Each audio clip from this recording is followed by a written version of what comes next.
Mr. Stacey, you are the Director of the Database Product Management at Oracle. What is, in your opinion, the most important change or addition in the most recent database release? Wow, that's an interesting question, Christian. There's many new enhancements in 18c, just as we would normally do with any release of our database. But with this version, we're actually entering a whole new space of database management that we've not done in the past.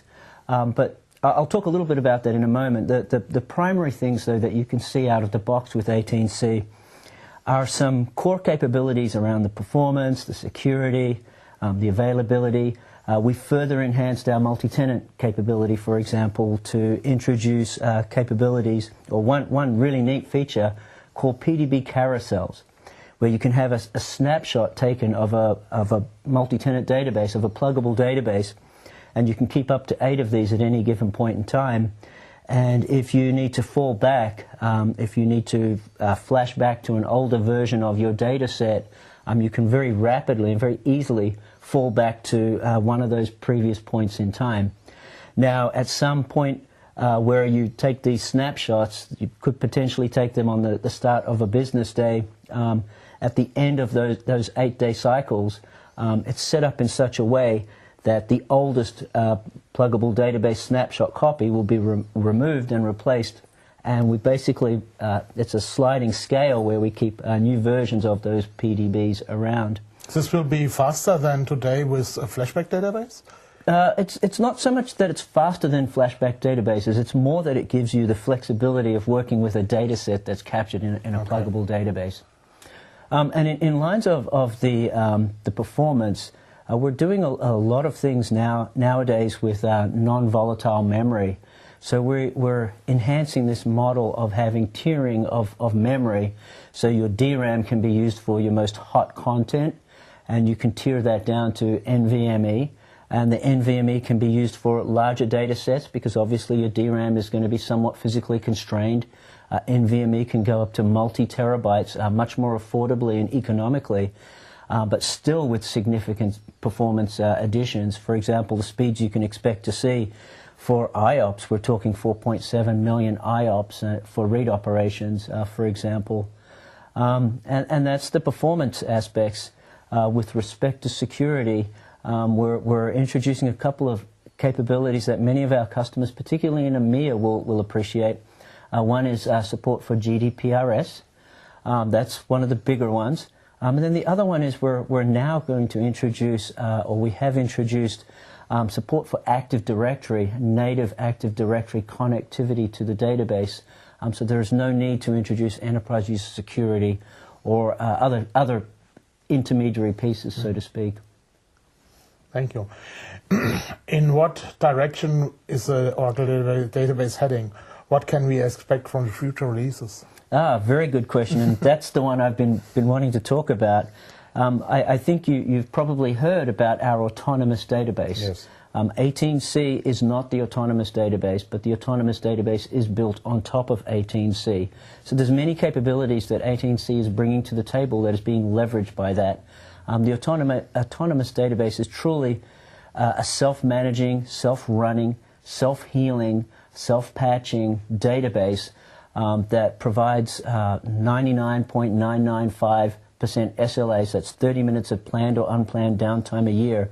The administrator simply, or a developer for that matter, simply uploads their data into this autonomous database, doesn't create indexes, does not provide any additional information other than the data they're loading, and the database engine will determine the most optimal path to take to execute whatever queries or analytics are thrown at that data store without the end user having to do any specific tuning.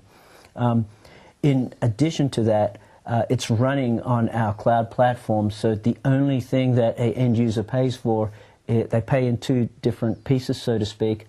They pay for the physical storage in terabytes that the data itself will occupy, and then they pay for the OCPUs that the actual processors consume.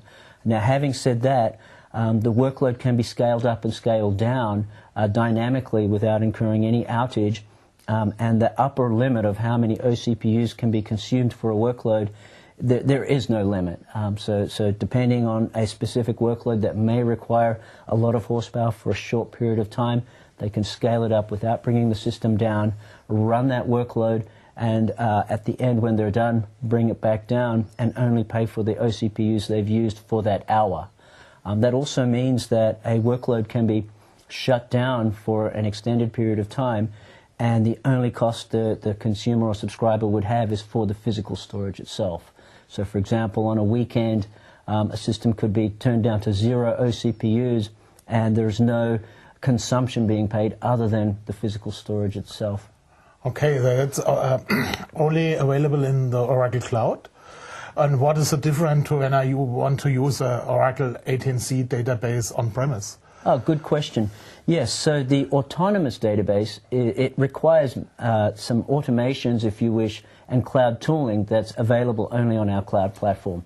So if a customer is looking at using the autonomous database on-premise, the solution they would potentially use for that would be our Cloud at Customer.